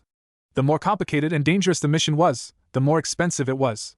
Some missions could be as simple as fixing a fence for a family. Others could be assassinations of different diplomatic leaders, or tracking down other ninja who have abandoned their villages. That's a pretty serious one, cause they hold different village secrets whether they're dead or alive. It really just depended on if the leaders of that ninja village wanted to accept that mission. This got a frown from Naruto friend. I can't imagine the Marines letting a bunch of ninja do what they want, especially when you're dealing with assassinations, he said. Naruto shrugged. That's because there are no Marines there, he stated, simply, getting everyone to stare in shock at him. At least I've never seen any there, he said, putting his hand up to his chin as he was thinking. No Marines? asked a shocked Hina. How is that possible? Nami just nodded her head in agreement with Naruto. It actually makes sense, she said, getting everyone's attention. There's never been any mention of another continent over in that general area of the world, and really with all of the monsters that are there, it's just too dangerous to be sending expeditions there for something that could have not been there. That made sense, they guessed. I guess that could be it, Naruto said. It's also just a long-ass way to get out there. Wait, but then why did you come out here, Naruto? Naruto's friend asked, crossing his arms. From what it sounds like, being a shinobi is kinda like being a marine. You were an organized military, right? Naruto just nodded before he continued. And it sounds like you can't really just quit being a shinobi? Naruto thought about the question for a moment. I guess so, he said slowly. You can retire, I guess, but the village still likes to keep track of where you go and such. But most ninja really don't make it too far past their 30s or so. Getting shocked expressions from many of the crew members. Yeah, it's a pretty dangerous profession, I guess. Naruto's friend narrowed his eyes. Then how did you get here? He asked suspiciously. You seem like you would be a pretty strong asset to your village. Especially if you're stronger than that frog friend of yours. Naruto's eyebrow twitched. Come on, there's a huge difference between toads and frogs. Why couldn't people understand that? Naruto's friend continued. Are you one of the ninjas that abandoned his village? Naruto's eyes narrowed dangerously at the accusation that his new crew member had made against him before controlling his emotions. It was a legit question, he supposed. No, he said. I didn't abandon my village. I would never do that. I love my village too much to do that. I would give everything that I had to protect my people, he simply stated. Then why are you here? Naruto's friend pushed, wanting to see if this guy was a threat. If you loved your village so much, why did you leave them? Naruto just gave them a sad smile, surprising everyone. I left simply cause no one needs me there anymore, he said, smiling lamely at the floor. I did everything I could for them and they no longer required for me to be there. Why is that, Naruto-kun? Nami asked with general concern in her eyes. Naruto flashed her a grin. That, my dear Nami-chan, is a story for another time, he said, winking at her. Come on now, guys, look, there's the dock. Let's get some meat into our dear captain, he cried out, throwing his fist in the air. Meat! I think you can guess who shouted out that one. OMG! Na-chan, those shoes would look so cute with that dress, Hina cried out. Nami grinned. I know, right? Nami replied. Now that the girls had a ton of money to blow, they decided to treat themselves by shopping like crazy. They had already been to 15 different stores, going through all of the products available. And the best thing is that we don't have to carry around like 20 bags on each arm thanks to that storage scroll of yours. Hina nodded in agreement with her sister. It was nice, they didn't have to fumble around with bulky bags or have someone watch them when they went off by themselves to look at other things. Speaking of seals, why do you think that Naruto-kun hasn't said anything about the scroll yet? I mean, he knows that I took it, so why hasn't he said a word? Hina asked. I don't know, replied Nami. He just gets more and more mysterious, right? She asked her sister with a grin, getting a grin back from her. I know, Hina said. A ninja? We guessed it, but still, I never met one, so it's still rather exciting. Have you ever met a ninja before, Na-chan? Nami shook her head. Nope. All there ever are on the open waters are just mean perverted pirates, she said. These are actually the first pirates, if you could call them that are actually decent people. But hey, at least we're getting to know Naruto-kun better now, aren't we? She asked. Her sister gave her a sly smile. I'm sure that you would like to get to know him better in some other areas too, wouldn't you, Na-chan? She said, wiggling her eyebrows. Nami's face turned bright red at what her sister was implying. Shut up! She shouted, trying to find something to throw at her sister, but she found that Hina was just skipping away, whistling innocently. Well, if you don't want him, then I'll take him. I can show him how a real woman can take care of him, she shouted back to her sister, laughing at the look on Nami's face. Nami's eyebrow twitched. Noji-chan! Get your ass back here now! She shouted, running after her blue-haired sister. Well, it seems like the rest of the world is just as perverted as the elemental nations, Naruto muttered to himself as he walked out of a publishing store. He found out rather quickly that the new world didn't use the same type of currency that the blonde originally had. Instead of real, they used something called belly. It was a weird concept to Naruto, but he needed money, so he went to go see if he could get some of his previous sensei's books out on the market. The publisher who read the books was basically drooling at the worlds that were written in the book before him and whipped up a contract for the blonde right then and there. Not even 5 minutes out of the door, Naruto was already bringing in the 6 digits. Well, if this keeps up, I may not have to publish the other ones after all. Naruto continued walking down the street, looking around at the city that they were in. It was a huge place. Naruto could probably say that this was one of the largest cities that he had ever been in. From what he heard, there were cities that were even bigger than this. Naruto then thought about his new situation that he was in now. His crew seemed like good people, needless to say. Sanji seemed like he would have gotten along great with two of his previous senseis. Usopp was a braggart. But Naruto could see that there was a fierce loyalty factor to him. That bumped up Usopp's status in Naruto's book right away, even if he was a liar. He seemed to be smart though. Not Shadow Ninja smart, but bright, and had a ton of ideas as well. Then there was his captain. He wouldn't call Luffy dumb Percy, just a little distracted by everything that crossed his field of vision. He was like a child. Naruto laughed when he found Sanji scolding Luffy for raiding the fridge once again. But the kid had a good heart, and he too was one of the most loyal people that Naruto had ever seen. It was a rare quality to have to be perfectly honest. But Naruto could say that with a captain like him, things were about to get pretty crazy. His thoughts then rolled onto the navigators. Hina and Nami, they were interesting to Naruto. Sure, they were hot, and Nami had the hair that only Kami could have chosen for her, making her in Naruto's eyes, touched by Kami. But there was something else there to them. He couldn't quite place it though. He was impressed with Hina's hand-picking skills though. He almost didn't see what she was doing until the last second. Naruto decided just to roll with the flow though, and see where it would take him. He was surprised though that she had figured out a loophole to being able to use seals though. He just wanted to see what she would do when presented with just a little more information. He honestly was a little proud of the girl to have figured that out. He would wait in the background for right now though, and see how she would develop her new skill if she so chose to follow it. Fuin spirit art was hard to be put simply. The theory and mechanics behind the stuff was difficult to understand. The fact that Hina was able to grasp a tiny bit of it without really knowing about core energy, or seals, was amazing to him. He saw a little girl run in front of him with a 3-layered ice cream cone in front of her, smiling widely. Naruto smiled at the girl's free spirit. It was good to know that still, no matter where you went, there was still that innocent nature that surrounded children. He blinked as he saw her run into a rather large-looking man. He had grayish hair, a large thick white and blue specialist marine jacket with greenish fur lining the neck, wrists and hem. His jacket was kept open, showing off his physique. Many cigars are strapped to the jacket, which has the kanji for justice written on the back of it. He wore brown leather gloves, blue jeans with a brown belt, and large military-issue brown leather boots. On his back was a rather large-looking jutty that Naruto could see he was well versed in. The most distinguishable feature about him though were the 2 cigars that were sticking out of both sides of his mouth. That's a little overkill now, isn't it? The blonde thought. I'm a major smoker, cried out the little girl's father. Please forgive my daughter. Smoker crouched down to eye level with the little girl, who was now starting to tear up at the loss of her ice cream. Naruto narrowed his eyes as he saw Smoker reach into his pocket for something. I'm sorry, little girl, he said as he took the little girl's hand and dropped some coins into it. Naruto blinked. Here is some money. Now go and buy a 5-level ice cream cone, okay? He said. Naruto stood there slightly shocked. How could a man like him say and do something that kind with that still pissed-off look on his face? The girl's reaction though was priceless. Her eyes went wide at the coins in her hand. Then a huge smile formed on her face as she launched at the man to give him the biggest hug she had ever given anyone in her life. Startled at this, Smoker phased out, and the girl passed through him as if she went through smoke. Naruto blinked at that. Smoker chuckled softly. Sorry about that, missy. He helped her back up and ruffled her hair, getting a pout from the girl. I'm not that much of a hugger, but make sure you eat enough ice cream for the both of us, okay? He asked the girl, smiling widely again. Okay.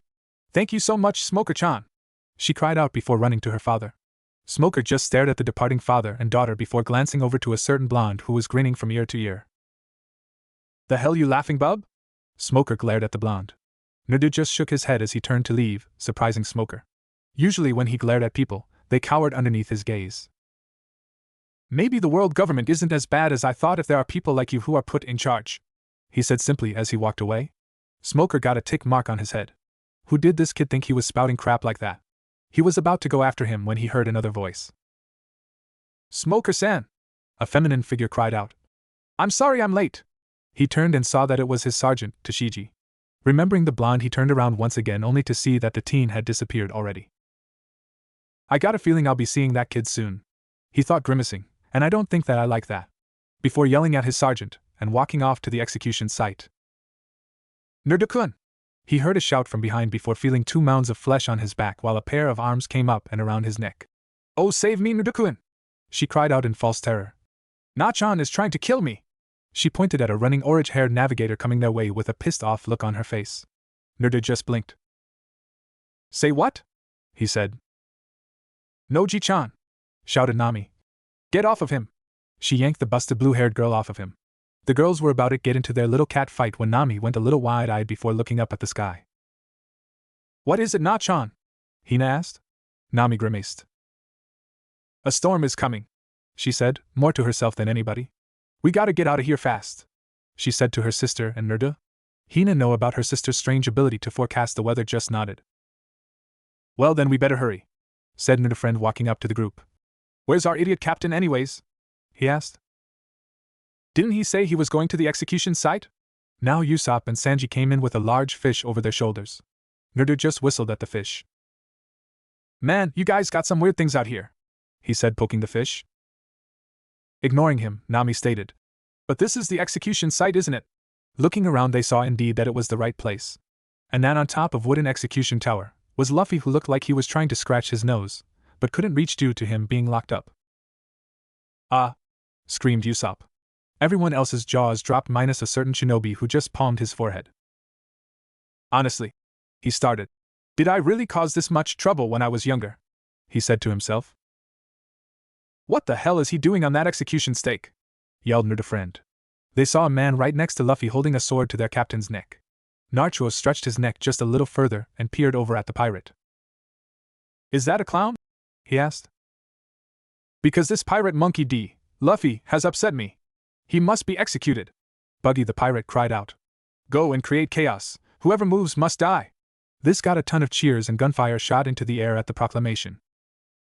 So, we should probably get him out of there now, shouldn't we? Nerd asked. Hina, Nami, and Usopp were now running through the city trying to reach their ship. Hey, what's going on? Cried out Usopp, carrying the heavy fish behind him. Why do we have to hurry? In case you didn't notice, Luffy is about to die. Both Hina and Nami grimaced. There's not much that we can do help anyways, Hina said. Besides, we have to get the ship ready to get off of the island. A storm is coming. What did you say? Said Usopp. A storm is coming, all of the signs are there, said Nami.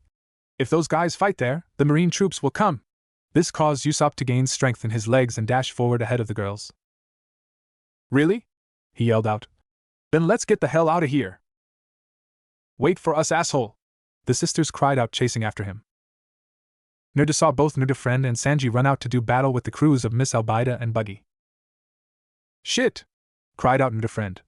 We gotta destroy that stake. Nurdu friend yelled out to Sanji, and he slashed his way throughout the crowd. I know that already! The chef yelled back, kicking one of the pirates in their face, desperately trying to get to the stake. Meanwhile, Luffy was struggling to get out of his predicament, while Buggy was just laughing behind him hysterically. Ha ha! All of you be prepared to watch the death of your captain! He cried out. Luffy was now struggling harder before he looked up and saw his two crew members fighting to get to him. Wait. Two. Where was the other who stayed behind? Peering out, he saw his newest crew member leaning back against the wall at the rear of the execution ground reading a book. The captain got a tick mark on his head. NRDO! He shouted out. Get your ninja ASS out here and get me out! He shouted before smiling. I would prefer not to die. Nuda lifted his eyes to the captain and chuckled before taking out one of his three-pronged kunai and threw it at the stake, hitting one of the wooden beams. That kid again, thought Major Smoker, who was witnessing the execution off to the side waiting for the pirates to wrap things up between themselves. You fool! Buggy shouted. It's too late for that. He started to raise his sword. Damn it! Cried out Sanji. I have to destroy that stake. He thought as he started kicking men left and right, driving his way farther into the crowd. Similar thoughts were being projected by the three-bladed swordsman as he cut his way through. Luffy then stopped struggling and have a huge grin. Sorry, he said, but I don't think that I will survive this time. He chuckled. Don't say that, cried out both chef and swordsman. He's laughing, thought a disbelieving major, as he watched Buggy's sword start to descend upon the youth. Ma, came a voice from below the stake, right at the base. Everyone looked down and saw a whiskered blonde man with his arms over his sword that was lying across his back. Don't be so melodramatic. With that, Nerda took the sword, not even bothering to unsheath it. Hien, flying swallow, he said, swinging his sheath at the structure. Everyone saw a quick blue light come from the sheath before the entire structure then came tumbling down. Rain started to pour down from the sky at that point, causing the dust to settle a little quicker. The entire multitude became deathly quiet as they saw the structure collapse. Ouch! They all heard from the rubble. Hey look, my hat! Said the boy who was nearly on his deathbed. Off to the side they saw an unconscious Buggy on the ground. Luffy just grabbed his hat and placed it on his head. Wow, good job, Nerda! he said to the blonde who was just leaning up against one of the wooden beams that had remained intact. I am safe now. He laughed. The rest of the pirates just looked at him in disbelief. How the hell did you get over there so quickly, Naruto? Sanji asked, bringing out a drag and lighting it even though they were in the rain. Who the hell cares? Said Naruto friend. Let's just get out of this town before those marines come. Naruto looked up. Speaking of which, he paused and pointed in a general direction only for the group to see a ton of marines lining up to take them in. Running time! He shouted out as he and his crew took off in a random direction with marines chasing after them. Did you see that? Cried out Usopp as they watched the weird teddy bear man fall unconscious. Yeah, but now we got to deal with that lion. Nami panicked. Digging through her pocket, Hina took out a piece of paper and tied it quickly to a rock, bit her thumb, spread her blood across the sheet of paper, and chucked the rock at the oncoming lion. Usopp deadpanned. Hina, I don't think a small rock like that would. Why does that paper have a fuse on? Boom! The paper exploded right in the lion's face, sending the feline flying off into the distance until it was just a speck in the sky. Holy shit! What was that? Usopp's eyes bugged out. Nami was having basically the same reaction as Usopp. Fufufufu! Cackled the evil-looking Hina, who was caressing the pieces of paper that he had used as if it were money. I like these! She grinned wickedly. Usopp's jaw fell. You mean that huge explosion came from a piece of paper? He shouted out. Yep, she chirped. And it says that this is actually one of the smaller explosions as well, she said, getting another evil smile on her face, causing both Usopp and Nami to sweat drop. Anyways, Nami interrupted. We have to get out of here now. Get on board! She yelled at them before getting in their high gears and jumping aboard the ship. 3 men could be seen running through the streets of Logue Town with an army right behind them, chasing them. Well, 2 of them were running while one of them was dragging another who was yelling something about not hurting a lady or something like that. So, if we're in such a hurry, why did we leave Naruto friend so he could knack on that chick? Naruto asked. Look, pointed out Sanji, finally getting his head straight. Someone's still over there? Pointing in front of them, seeing a figure in their way. You have come, Luffy, the man said, hopping off of his motorcycle, then glared at their blonde companion. You're a pirate too, hubbub? Who are you? Asked Luffy. The man smirked. The name is Smoker, he said. I am the major of the Marine main base, and I won't allow any of you to get out of here. He yelled out as he shot his hands out, and smoke came flying out of his arms. The smoke grabbed Luffy and lifted him in the air. He cried out. What is this? Sanji came running in and gave the major a quick kick to the face. Or he would have if his foot hand went right through the man. Huh! Don't mess with me, weakling, he growled out before yelling. Hawaito Burrow, white blow! A column of smoke shot out of his arm at Sanji, and slammed him into a nearby wall, cracking the cement of the building. Leave Hurricane! Next thing Smoker knew, he felt a foot connect with his face and launched him into the opposite wall, also cracking the cement of the building. Groaning, he got up while using his free arm to rub his jaw.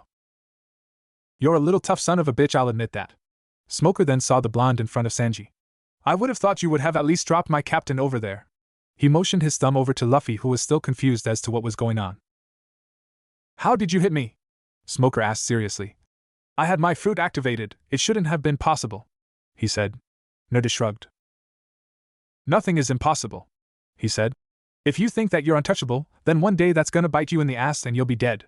You would be foolish to think that no one can beat you. This got a growl out of the major. Of course he knew that, but he just wasn't expecting some punk kid off of the street to be able to hit him. Now he was lecturing him about combat, he didn't think so. Alright, kid. He started quickly dragging Luffy towards him, his hand on his jutty. Let me take care of this trash and I'll kindly show my thanks for talking to me like I'm a 5-year-old little girl, he said, taking a swing at Luffy, only for a hand to take hold of the handle of the jutty. I don't think so, he said calmly. Naruto blinked. He had barely seen him move. This guy was powerful, that much was for sure. There wasn't much to tell from him. He wore a large dark green coat that covered most of his features, minus his bandaged hand as well as the weird diamond-shaped tattoo on his face. Smoker's eyes widened at the person he saw. You! He started sweating as the man gazed at the major. The government is looking for you, Smoker said. The world is waiting for our answer, replied a grinning cloaked man, and a ton of men came barreling through. Luffy was quickly grabbed by Naruto friend and he ran by. Let's go, Luffy! Before the storm gets any worse! He cried out, dragging a confused rubberman with Sanji running after them. Why are you helping them, dragon? Growled out an angry major. Dragon just laughed. Why do you care? And with that he threw the Major with a mighty hurl into the sky until he disappeared. Now why didn't you go with them, I wonder? You are a part of their crew, are you not? Dragon asked the blonde who was right next to him, not bothering to look at him though. Yeah, I am, said Naruto shakily. Dragon's eyebrow rose at this. You scared, boy? He asked. Naruto chuckled. Hell no, he said. I'm just trying to control myself here. Dragon grinned at that. You're the strongest person that I have seen or felt in a couple years and I really want to fight you now, Naruto said, grinning like a maniac with determination in his eyes. Dragon chuckled. Oh? So you fought others as strong as me in the last couple years? He asked, grinning. Well, as much fun as it would be to get a little exercise here this day, I prefer not to destroy a town full of innocents. Though, could I have the name of the person who believes that he can stand up to me? Naruto Uzumaki Namikaze, believe it, Databayo. Damn it. That's still going on, he muttered to himself. Dragon smirked. Take care of that crew of your Namikaze. With that, Dragon sped off as fast as he arrived. Naruto could barely track his movements. Now that's someone who I would be willing to fight, he thought. He could literally feel the power coming off of him. If this is what the rest of the world had to offer, Naruto was so down for it. Grinning madly, the blonde disappeared in a yellow flash. Luffy! Screamed a panicked Usopp. Hurry up! I almost lost my strength to hold this rope, he yelled as he saw his other crew members coming towards the ship. Nami peered out. Wait a second. Where's NRDOKUN? She yelled out. Up here, Nami-chan. Nami, Hina, and Usopp all jumped, causing Usopp to almost let go of the rope. They looked up to see a grinning blonde staring back at them from the watchpoint. When did you? Never mind. Hurry up, we have to go, she yelled out, getting everything ready to set sail. The end of the light, Nami pointed, is the entrance to the Grand Line. Everyone grinned. I want to find all blue, stated the chef, putting his foot on the barrel he just dragged out. I want to become the greatest pirate, said the captain with a fierce look of determination on his face. I want to become an invincible swordsman, Naruto's friend said, grinning. I want to draw a world map, Nami said, getting a hip bump from her sister. You're not alone on that one, Nachan. Hina winked at her. I want to become a brave warrior of the sea, declared Usopp, slamming his heel on the barrel where everyone else had their feet. They paused and looked up at the blonde. He looked down at them inquisitingly. Dreams, huh? He asked himself. I already had my chance with my dreams, he said, walking towards them. His face was serious, more serious than they had seen thus far since he joined their crew. He surprised them though and started to grin like a fool. But you know what? Dreams are being born every day. My dream now is to make sure every single one of you complete your dream, he declared, slamming his own foot to the barrel, causing everyone to grin. Let's go to the Grand Line, they all shouted. This is bad. This is bad. This is bad, cried out a panicked navigator. Naruto looked down from his post in the crow's nest, a ramen noodle hanging out of one side of his mouth, and saw her looking around at the ocean like crazy. We need to row out of here as fast as we can. We're in the calm belt. We need to get back to that storm. Naruto blinked. Now he wasn't the sharpest tool in the shinobi pouch, but even to him that sounded like a dumb idea. Wait a minute. Noji-chan was supposed to be guiding the ship. Where is she? She ran in the direction of the rudder. Naruto followed, blowing lightly on some of the hot noodles before putting them in his mouth. Then he grinned when she saw the sister on the deck, books and scrolls laid out on Fuinjustu. Noji-chan! Nami yelled, getting a shriek from the blue-haired girl. What the hell are you doing? You led us into the calm belt. Hina's eyes widened at that as she rushed to the side of the ship only to discover for herself that it was true. Shit! She yelled. No. This is bad. Naruto just stared at the weird girls in front of him. What's so bad about it? Naruto's friend came up behind them along with the rest of the crew. Then a huge shadow loomed over them. Looking up, the entire crew gaped at the large monsters that they saw. This is where Seekings are found, whispered Nami. The colossal creatures peered down at the tiny ship. What are we gonna do? Yelled / whispered Usopp, literally shaking in his boots. Hina then remembered something. Wait. I know, she said as she ran to the base of the mast. Biting her thumb, she spread a little blood on the deck, only for a symbol to appear and glow in front of her. Crackling could be heard around them, and the giant monsters looked like they were shivering for a bit. Roar! Cried out the creatures surrounding the boat after the crackling stopped, and they were all glaring at the ship with fire in their eyes. Hina just laughed awkwardly. Haha, guess that didn't work as well as I hoped. She scratched the back of her head, sticking her tongue out. Everyone just glared at her before they heard their blonde crew member laughing. Noji-chan, that was good remembering that, but for monsters of these caliber, you just need a little more. He said, slamming his palm on the deck where the symbol was located. Blue light erupted from Naruto's hand as the entire bottom of the ship began to glow when what looked like to be a lightning storm came through and electrocuted the creatures to a black crisp. Everyone on the deck's eyes bugged out at what they had just witnessed. Turning their head towards the blonde, they just stared at him as he adjusted the string that attached his sword to his back before looking up. What? He asked. Then the entire ship went crazy, asking him question left and right about what it was that he had done. All right, he said, putting up his hands in defense. One at a time, please. What in Kami's name was that? Asked / shouted a shocked Usopp. Naruto just grinned. Well, I believe that little Noji-chan can answer that question for us, can't you? He smiled at the girl, getting a pout from her for calling her little. Everyone's eyes just turned to Hina, expecting an explanation. Hina just blinked before she let out a sigh. It's called a shock seal, she said. Basically, when you add core energy to the seal array you saw on the deck, electricity should then come out. The crew looked confused. Where did you get that ramen? Asked Sanji accusingly, pointing at the bowl in Naruto's hand. Naruto got defensive. Fuck you, this is my ramen. No one else's. He cried out, shielding the bowl of noodles like it was his own child. Everyone's sweat dropped at the scene he was making. So what's core energy then? Naruto's friend asked. Think of it as your life energy, Hina said. That's the best way I can describe it without going off on the complexity of it. Speaking of which, she turned to Naruto. Can you teach me how to use core energy, Naruto-kun? She asked. After seeing what you did, obviously I need to get a better handle on the strength that seals can produce. Naruto grimaced. Sorry, Noji-chan, he said. Unfortunately, I can't help you with that. Usually to be able to access your core energy network you have to be trained from a young age like I was. Getting a dejected look, he added. But I'm amazed that you were able to even get this far, to be honest. That's saying something. She glanced back up at the blonde. Besides, Fu and spirit art can basically do anything. Even taking out the core energy from your body and using it in seals, he said with a wink. Hina stood there for just a second, staring dumbly at the blonde before she let out a huge squeal and glomped the blonde, shoving his face in her large assets. Yes, she shouted out as a certain blonde in her bosom started to flap his arms around crazy like a bird. I can still learn how to do it. The crew had different reactions to this. Usopp got a slight nosebleed. Luffy was grinning like a madman. Naruto's friend just chuckled at their antics, saying something about lucky blondes. Sanji was in the back trying to get a hold of the ninja while crying out, "Get off my Noji-san!" but was held back by Naruto's friend. Nami was grinding her teeth at how her sister was able to be so close to the ninja before she realized something quite important. Shit! She cried out, getting everyone's attention. We're still in the calm belt. Everyone's eyes widened at this. Naruto just chuckled. Alright. He started dislodging himself from the wonderful warmth of Hina. He walked up to the mast and placed his hand on it. A light blue glow came from his hand and another symbol appeared before them. Then they heard the sails start to flap. Looking up, they saw the sail move as if a strong wind had come upon them. They gaped at the blonde after that, minus Hina and Nami, who had already guessed that would happen. You can do that too?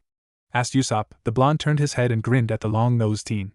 Everyone, especially the sisters, began to calm down now that they were headed out of the calm belt. Where did you learn to do this stuff anyways, Naruto-kun? Asked Nami. Ninja, remember? He said, pointing to himself as he stopped fueling core energy into the seal. We have tons of these techniques going around. You haven't seen anything yet, he said excitingly. This caused Naruto's friend to grin. Well, why not show us some of those techniques right now? He said, taking out his swords. Let's spar and see who the better swordsman is. I've been wanting to check that blade of yours in action for a while. So come on. Draw that sword of yours, he said, his adrenaline already beginning to course through his veins. Naruto looked at the man, sighed, and took his sword off his back, still in the scabbard. No, he said, getting a surprised look from everyone. Not with this blade. Why not? Growled out Naruto's friend, getting angry that the blonde wouldn't draw his blade.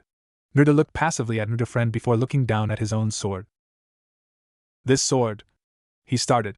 She's precious to me, he said quietly. Naruto's friend's eyes slightly widened at that. She? Nami asked, curious too as why the blonde was acting this way. Naruto nodded to her. Ten, he said with a sad look in his eyes. I don't actually fight with her unless I am required to. Even then I only draw her when the situation asks for it. I keep her safe with me everywhere I go, so I'm sorry, Naruto friend, but I will not draw her. Naruto friend, still upset at the fact that the blonde wouldn't fight him with that blade, grunted. He guessed he could understand where the blonde was coming from. That had to have been a hell of a blade, though. Why 1010? He asked, wanting to know the significance of that name. She's named after the creator of this sword, Naruto said, as well as my fiancé. What? Hina and Nami shouted out, surprised that the blonde was already taken. Wait, Usopp started. If you are about to get married, then why are you out here again? I thought you told us that you weren't needed in your country anymore, he said, everyone nodding their heads in agreement. A few angry that Naruto would leave his loved one like that. Naruto gave them a sad smile. That's because she's dead, he said, simply, getting everyone's eyes to widen. She was killed in front of me about a year and a half ago. Nami and Hina's gasped as their hands covered their mouths. Oh, Naruto-kun, I'm so sorry, Nami said, Hina nodding with her. Naruto gave them another depressed smile. It's alright, but that's why I always have this sword out with me. It makes me feel closer to her. He said that last part quietly. You said she was killed in front of you? Naruto's friend asked. A frown marred his face. Naruto looked at the man before turning and walking away from the group. War is never a pretty thing, he said as he disappeared in a swirl of leaves, leaving everyone on the deck shocked about what they had learned about their crew member.